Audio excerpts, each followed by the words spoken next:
Open ಮಾಡೋದು. ಹಾಂ ತಗೋ ಓಪನ್ ಹಾಕಿಲ್ಲ. ಅದೇ ನಾವು ಇದು ಮಾಡ್ಕೊಂಡ್ರೆ ಮನೆ ಕಟ್ಕೊಂಡು ಪಾರ್ಕಿಂಗ್ ಮಾಡ್ಕೊಂಡು ಎಲ್ಲರೂ ಒಂಥರ ಮಾಡ್ಕೋಬೇಕು. ಎಲ್ಲಿ ವಾಸ್ತು ಅದೆಲ್ಲ ಜಮೀನು ಜಮೀನ ಪಾಲಿಸ್ತಾರೆ. ಇಲ್ಲ ಜಮೀನೇ ರೈತರಲ್ಲೇ ಯಾವುದು ಸರ್ 1 ಎಕರೆ ಡೈರೆಕ್ಟ್ ರಿಜಿಸ್ಟ್ರಿಗಿದೆ. ಮಳವಳ್ಳಿಯಿಂದ 12 ಕಿಲೋಮೀಟ್ರು. ಸೂಪರ್ ಇರೋಂಥ ಜಾಗ ನೋಡಿ. ಹೈವೇಯಿಂದ 1 ಕಿಲೋಮೀಟ್ರು. ಒಂದು ಬೋರ್ ಇದೆ. ವಾಸ್ತು ಪ್ರಕಾರ 100% ವಾಸ್ತು ಇದೆ. Red soil.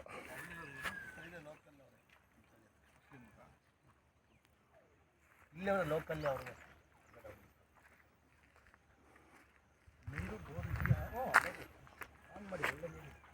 ನೀರಿಗೇನು ತೊಂದರೆ ಇಲ್ಲ ಸರ್. ಒಳ್ಳೆ ನೀರು ಬರುತ್ತೆ ಇಲ್ಲೆಲ್ಲ.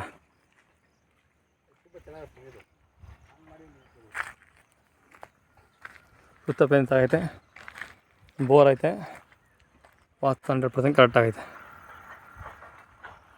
ಅಲ್ಲೆಲ್ಲ ವಾತಾವರಣ ಸರ್ ಮೇಲ್ಗಡೆ ಎಲ್ಲ ತೋಟವನ್ನು ಮಾಡ್ಕೊಂಡು ಸರ್ ಅಲ್ಲೆಲ್ಲ ವಾತಾವರಣ